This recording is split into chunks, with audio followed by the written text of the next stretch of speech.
حبیب محمد پاک گنا دل نال تچم ول دیکھ مزا اے محفل پاک میلاد دی ہے توجہ ہے سبحان اللہ. محفل کو طوالت نہیں دینی، مختصر سی 5-7 منٹ کا بیان پھر انشاءاللہ درود و سلام پڑھتے ہیں. اے محفل پاک میلاد دی ہے اتھا آ کے نال پیار دے مہو اتھا رحمت دی برسات دی ہونی تو میں کو اصلو مار کے ہو جڑا اے سائیں دے ذکر چ ہو جڑا بیٹھے سائیں دے ذکر چ ہو ود سبھے کم وسار کے ہو گل شادہ خود محبوب ہونے تو طلب رکھ دیدار کے ہو گل شادہ میٹھے محبوب ہونے تو طلب رکھ دیدار کے ہو. اتھاں کئی غوث سے بری آئے بیٹھے اتھاں کئی شہر میں اپنا تخیل لکھا ہے اتھاں کئی غوث سے بری آئے بیٹھے کئی تاجور سے سخی آئے بیٹھے اہجاں محفلاں کبھی خالی نہ سمجھو سونیاں محفلاں خود کبھی آئے بیٹھے تنم فرسودہ جان پارا ہجران یا رسول اللہ تنم فرسودہ جان پارا ہجران یا رسول اللہ دلم پردہ غراوارا حبیب اللہ نسیمہ جان بے بتہا گزر کن نسیمہ جان بے 8ویں صدی کا بزرگ عبدالرحمن جامی صاحب شرح اللہ جامی جنہوں نے کتابیں لکھی ہیں فرماتے ہیں نسیمہ جان بے بتہا گزر کن ز احوال محمد را خبر کن ز احوال محمد را خبر کن یا رسول اللہ انظر حالنا یا حبیب اللہ اسمع قولنا اننی فی بحر غم مغرق خذ یدی ساحل لنا اشکالنا اننی فی بحر غم مغرق خذ یدی ساحل لنا اشکالنا. احباب زی وقار میرے آقا کریم صلی اللہ علیہ وآلہ وسلم کی مقدس معطر معمر محفل میلاد منانا کیسا ہے؟ سرکار کے عشق میں آنا بیٹھ جانا محبوب علیہ السلام کی محبت میں آنسوں کا بہانا یہ کیسا ہے؟ سنیے سنیے بزرگوں نے لکھا ہے تو جو ہے بزرگوں سے منقول ہے بزرگوں نے لکھا ہے محبوب دو جہاں صلی اللہ تعالیٰ علیہ وآلہ وسلم کی یاد محبوب کی محبت محبوب کی دل میں الفت لبوں پہ درود و سلام ہو سرکار صلی اللہ علیہ وسلم کا عشق دل کے اندر موجود ہو. یہ اتنا بلند مقام ہے اتنا عرفہ مقام ہے کہ عابد ساری رات عبادت میں رہے عاشق رسول ساری رات سوتا رہے عابد کی عبادت سے اس کا سونا بہتر ہے اس کا سونا بہتر ہے. حضرت خواجہ خواجہ بابا فرید الدین مسعود شکرگند 250 خلیفے صاحب ہیں سفر فرما رہے ہیں موسم گرمیوں کا ہے سخت گرمی ہے بابا صاحب غریب نواز اور آپ کے خلفاء سفر میں ہیں راستے میں کیا دیکھتے ہیں پیادہ سفر جاری ہے چند بچے ہیں درخت کے سائے میں بیٹھے محبوب کا میلاد منائے ہوئے ہیں. ہمارے بچے بھی تو کھیلتے ہیں لیکن ان بچوں کی کھیل کو بھی سنا کھیل کھیل میں چند بچے محبوب کا میلاد بنائے بیٹھے ایک بچہ مولوی صاحب بنا بیٹھا ہے ایک ناخواں بنا بیٹھا ہے ایک بچہ تلاوت کر رہا ہے کچھ بچے جو ہیں وہ مٹی کا لگا تیار کر رہے ہیں. یہ کھیل کھیل رہے ہیں. کیوں ایسا کھیل؟ کیونکہ ان کے گھروں میں میلاد جو ہوتے تھے کیونکہ بچے وہ عمل کرتے ہیں جو والدین کرتے ہیں. عموماً یہ فطرت ہے گھر میں اولاد آپ نماز نہ پڑھیں بچوں کو کہو نماز پڑھیں گے نماز امپاسبل نہیں پڑھیں گے مشکل ہے کیونکہ وہ کہتے ہیں ابا اماں نماز پڑھتے نہیں ہمیں کہتے ہیں نماز پڑھیں. جب تک آپ پریکٹیکلی اچھا کام نہیں کریں گے آپ کی اولاد بھی نہیں کرے گی. یہ فطرت ہے. خود بھی نماز پڑھیں دیکھیں انشاءاللہ اولاد بھی نماز خود بھی قرآن کی تلاوت کریں اولاد بھی کرے گی. خود جھوٹ سے بچیں اولاد بھی بچے گی. یہ اللہ تبارک و تعالیٰ آگے ان کو ہدایت. تو وہ بچے میلاد کی محفل منائے ہوئے تھے کیونکہ ان کے گھروں میں میلاد جو ان کے والدین کراتے ہوں گے. تو حضرت بابا صاحب غریب نواز شہنشاہ جس پاک وطن کے شہنشاہ 250 خلفاء کے ساتھ سخت گرمیوں میں آپ جا کر ایسے ادبن کھڑے ہو گئے ان بچوں کی محفل میں دھوپ میں سخت دھوپ میں بابا صاحب کھڑے ہیں. اب بچے تو بچے تھے، وہ اپنے کھیل میں رچے بسے تھے. اب جناب ان کا جب محفل کا ہوا اینڈ تو وہ مٹی کا لنگر بانٹ رہے ہیں. یقین جانیے 2.5 لاکھ کا پیر ہے، شہنشاہ ہے، چشتہ ہے بابا فرید الدین شکر گنج پاک. آپ نے جا کر اپنا دامن یوں پھیلا دیا، اور بیٹا مجھے بھی لنگر دینا، مجھے اللہ آپ کے آنسو تو مجھے بھی لنگر دینا، مجھے بھی لنگر دینا. اب 250 پیچھے بڑھا جو پسینے سے شرابور ہے وہ بڑے حیران ہیں کہ ہمارے مرشد کو کیا ہو گیا. آپ مٹی فرمایا مجھے بھی دینا. تو جناب وہ مٹی کا لنگر دیا، سر ہم پہ لگایا. مریدین نے کہا، خلفاء نے کہا حضور وہ تو کھیل کھیل رہے تھے، وہ تو بچے تھے، وہ تو بچے تھے. سرکار نے فرمایا تمہیں کیا پتا، وہ بچے تھے تو بچے، وہ بچے تھے لیکن قسمت کے بچے تھے. وہ کھیل کھیل میں میلاد منائے ہوئے تھے. ذرا فرید کی آنکھ سے دیکھتے، مدینے والے کی نگاہ اپنی طرف فرمائے ہوئے تھے. میں فرید دیکھ رہا تھا، مدینے سے میرے آقا ان کے اس کھیل کو دیکھ کر خوش ہو رہے تھے. تم فرید کی آنکھ سے دیکھتے. معلوم یہ ہوا تو بچوں کے کھیل میں محبوب اتنا کرم فرمایا کہ آقا کریم صلی اللہ علیہ وسلم خوش ہو جائے کہ میلاد منانے جو ہے یہ سرکار صلی اللہ علیہ وسلم کی خوشی برکت اور مسرت کا باعث بن گیا. بڑی مشہور بات ہے، علماء نے لکھا ہے ہندوستان کے اندر، اکثر ہم عرض کرتے رہتے ہیں، ہندوستان کے اندر ایک بہت بڑے امیر زادے نے محبوب کا میلاد منایا. یہ پاکستان بننے سے پہلے کی بات ہے. امیر زادے نے سرکار کا میلاد منایا. ظاہر ہے عموماً بات ہے امیروں کے گھر میں امیر جاتے ہیں، ایسے ہے یا نہیں؟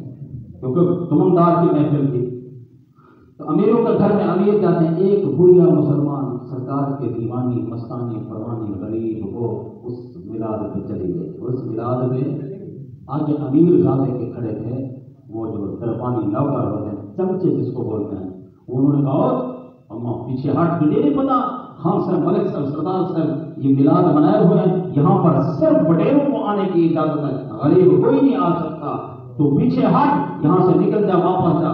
اب اما بڑھیا کے دل میں لگی چوٹ، روتی ہوئی واپس آ رہی ہے، عرض کر رہی ہے دل میں محبوبہ آپ امیروں کے نبی ہو، غریبوں کے نہیں ہو. آپ امیروں کے نبی ہو، غریبوں کے نہیں ہو. روتی ہوئی واپس آ رہی ہے. پھر وہ خود کو تسلی دی. کیا ہوا؟ انہوں نے میلاد میں نہیں جانے دیا، میں گھر جا کر اپنے محبوب کا میلاد خود مناتی ہوں، خود مناتی ہوں. ساتھ میں ایک ہمسائی کو بلایا، آپ بھی بیٹھ، تو میلاد سن، میں پڑھوں گی، تو پڑھے گی، میں سنوں گی. 2 خواتین. اب یہ دونوں بیٹھ کر سرکار کا ذکر پاک کرتے رہے، سرکار کا ذکر پاک کرتے رہے. کافی دیر ذکر پاک ہوتا رہا. اس کے بعد جو کچھ اما بڑھیا کے گھر میں تھا، شیرینی تھی، گڑ تھا، شکر تھی، چینی تھی، جو بھی تھا اس کو دے دیا. کیا یہ شیرینی ہے؟ خود بھی کھائیو، بچوں کو بھی کھلائیو.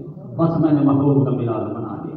یقین جانیے کتابوں میں لکھا ہے جب آدھی رات کا وقت ہوا نا، دروازے پہ دستک ہوئی تو بوڑھا گھبرا گئی، کیونکہ بڑے صغیر تھا. پاکستان تو نہیں بنا تھا، مسلم کمیونٹی ایک طرف تو نہیں تھی، اس میں ہندو بھی رہتے تھے، سکھ بھی رہتے تھے، دیگر لوگ.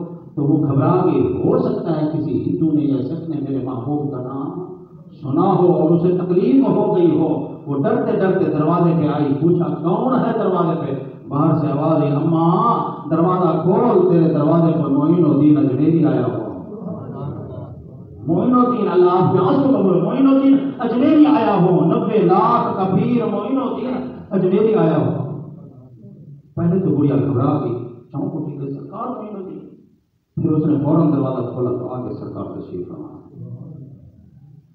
تو کہتی ہے حضور معین الدین خواجہ خواجگاں والی ہے، تو آپ نے کرم فرمایا، کچھ غریبنی کے گھر میں آپ کرم فرمایا. اماں یہ باتیں بعد میں ہوں گی، پہلے وہ جگہ تو دکھا جہاں پر تو نے بیٹھ کر محبوب کا ذکر کیا ہے، محبوب کا ذکر کیا ہے، تو نے سرکار کی محفل سجائی ہے، مجھے وہ جگہ دکھا. بڑھیا وہ جگہ دکھاتی ہے. معین الدین اجمیری کی آنکھوں میں آنسو ہیں، اس جگہ کو چوم بھی رہے ہیں، گرد گھوم بھی رہے ہیں.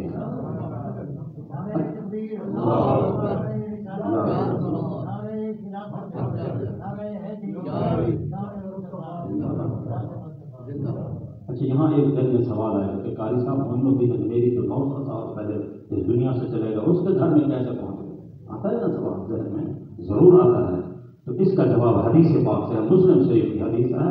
میرے آقا کریم علیہ السلام نے فرمایا، الا ان اولیاء اللہ اللہ ان اولیاء اللہ، سرکار کا فرمان ہے، خبردار اللہ کے جو ولی ہیں، دوست ہیں، اللہ ان اولیاء اللہ بال ینتقلون من دار الی دار، اللہ ان اولیاء اللہ لا یموت بل ینتقلون من دار الی دار، کہ خبردار اللہ کے ولیوں کو مردہ نہ کہا کرو، بل ینتقلون، بلکہ وہ منتقل ہو جاتے ہیں، چلے جاتے ہیں، من دار الی دار، ایک گھر سے دوسرے گھر کی طرف، ایک گھر سے دوسرے گھر کی طرف، یہ اللہ کے ولی کی شان ہے۔ اما تو نے سرکار کا یہاں میلاد منایا، میرے آقا تیرے گھر تشریف لائے تھے، یقیناً آپ ہر عاشق کے گھر تشریف لاتے ہیں، ہم سب کے گھروں میں ہو جائے چلانا، سرکار خود تشریف لائے تھے۔ اور یہ جو بات میں عرض کر رہا ہوں، یہ دیوبندیوں کے بہت بڑے محدث مولانا شاہ ولی اللہ محدث دہلوی نے یہ بات لکھی ہے، فرمایا سرکار خود تشریف لائے تھے، خود تشریف لائے تھے تیری اس محفل میں، کیونکہ یہ جو اللہ کے بزرگ ہوتے ہیں، اللہ کے ولی لوگ ہوتے ہیں، ان کی محفل ہوتی ہے سرکار کے بارگاہ میں، روحانی ہے، یہ سب جو ہے نا مدینے پاک میں اکٹھے ہوتے ہیں، سرکار کی خدمت میں ان کی حاضری ہوتی ہے۔ فرمایا معین الدین نے، اما میری جب حاضری ہوئی نا، میرے آقا نے فرمایا معین ہم تیرے ہندوستان میں گئے تھے، تو نے ہماری خبر بھی نہ کی، یا رسول اللہ کہاں؟ فرمایا فلاں اما نے میلاد منایا تھا، ہمارا ذکر، ہمارے رب کا ذکر کیا، ہم اس کی محفل میں گئے تھے، تجھے پتہ ہی نہیں چلا، تو اما اس لیے میں تیرے گھر کو چومنے آیا ہوں کہ میرے آقا تیرے گھر میں تشریف لائے۔ وہ غریب نہیں مئی جو ٹوٹے شکستہ دل کے ساتھ محبوب کا ذکر کر رہے، تو میرے عزیز یاد رکھو، یہ جو محبوب کا ذکر ہے، عطا ہے، محبوب کی محبت ہے، یہ مقدم ہے، مقدم سے پہلے، مطلب کہ یہ سب سے پہلے ہے، ساری باتیں بعد میں مؤخر ہے، محبوب کی محبت مقدم ہے۔ ایسے نہیں کلندر لاہور فرما رہے تھے، محمد کی محبت دین حق کی شرط اول ہے، محمد کی محبت دین حق کی شرط اول ہے، اگر اس میں ہو کچھ، لفظ کیا استعمال کیا، کچھ خامی، تو سب کچھ نام ہو گیا۔ سرکار کی محبت کے بغیر آپ نمازیں پڑھے جاؤ، زکاتیں دیے جاؤ، صدقات کیے جاؤ، محبوب کی محبت نہیں نا، اپنے نبی کی محبت سینے میں نہیں ہے تو کچھ بھی نہیں ہے۔ کیوں؟ یہ بخاری شریف کی حدیث ہے، میرے آقا نے بھی فرمایا میاں سب سے پہلے مجھے نبی کی محبت کو سینے میں رکھو۔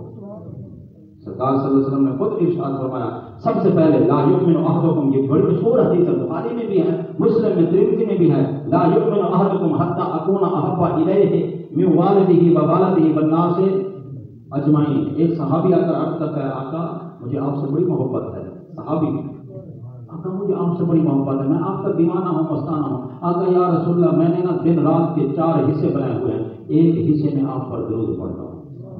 میرے آقا نے فرمایا اگر اس سے بڑھا دے گا تو تیرے لیے فائدہ ہے۔ عرض کرتا ٹھیک ہے یا رسول اللہ 4 حصے بنائے ہیں نا، 2 حصے میں، یعنی سارا دن آپ پر درود پڑھتا رہوں۔ میرے آقا نے فرمایا اس سے بڑھا دے گا تو تجھے فائدہ ہوگا۔ بالآخر رو پڑا، قدموں میں گری گا، کہتا ہے عربیہ ہر وقت حرام چلتے پھرتے سویا تیری ذات پر درود پڑتا رہوں۔ صحابہ کرام کی سیرت ہے کہ جس کے مستویٰ میں کوٹ کوٹ کے بھرا ہوا تھا۔ ایک صحابی آتے تھے، تھوڑی سی کوئی گھر میں بات ہوتی، آ کر چہرہ متوہا دیکھا پھر واپس چلے جاتے، سرکار کا چہرہ ایک دیکھتے پھر واپس چلے جاتے۔ اسی طرح بات بنتی رہی، جب عرصہ دراز گزر گیا، ایک دن ایسا بھی آیا وہ صحابی سرکار کے قدموں میں گر کر دار و قطار رونے لگا۔ میرے آقا نے فرمایا لما تبکی یا صحابی، میرا غلام کیوں رو رہا ہے، کس بات نے تجھے رلایا؟ عرض کرتا ہے محبوبہ رو اس لیے رہا ہوں، گھر میں اگر پیسوں کی ضرورت ہوتی تو آ کر آپ کا چہرہ اور دعا دیکھتا، کوئی نہ کوئی وسیلہ بن جاتا تھا پیسوں کا۔ گھر میں کوئی بیماری ہوتی، گھر میں کوئی بچہ بیمار ہوتا یا کوئی بھی تکلیف ہوتی، آپ کا چہرہ اقدس دیکھ کر تصور دل میں رکھ جاتا بیماری ختم۔ میرے آقا نے فرمایا پھر تو تیری بات بن رہی تھی، پھر رونے کی کیا بات ہے، رونے کی کیا بات ہے، کیوں رو رہا ہے؟ عرض کرتا ہے یا رسول اللہ رو اس کے رہا ہوں، دنیا میں تو بات بنی ہوئی ہے، قبر میں کیا ہوگا میرے ساتھ، اس کی سوچ رکھیں۔ آقا قبر میں، صحابی رسول ہو، آقا قبر میں میرے ساتھ کیا ہوگا، حشر میں میرے ساتھ کیا ہوگا، اس لیے رو رہا ہوں۔ اللہ کی قسم نبی رحمت نے سینے سے لگایا، فرمایا تو میری محبت میں ایسے کہہ رہا ہے نا، جا میں نبی دنیا میں بھی تیرے ساتھ ہوں، قبر میں بھی ساتھ ہوں، حشر میں بھی ساتھ ہوں، مجھا نہ ہو پریشان نہ ہو، میں نبی ہر وقت تمہارے ساتھ ہوں۔ کیوں؟ اما آمنہ پاک فرماتے ہیں، میلاد کی 2 باتیں سماعت کر میں پھر درود و سلام۔ اما آمنہ پاک فرماتی جب سرکار کی ولادت ہوئی نا، باقی بچوں سے ہٹ کر آپ فرماتی میں نے دیکھا زلف باللیل میں کندھا پھرا ہوا ہے، آنکھوں میں سرما لگا ہوا ہے، اور سرکار صلی اللہ علیہ وسلم کی ذات مبارکہ آپ صلی اللہ علیہ وسلم کہ جس میں اطہر پر پردہ بھی لگا ہوا ہے، یعنی کپڑے بھی پہنے ہوئے ہیں. یہ دیکھ سبحان اللہ. اور اما آمنہ پاک فرماتی ہیں میں نے کان لگایا تو یہ آواز آ رہی تھی اللہم اغفر لی امتی.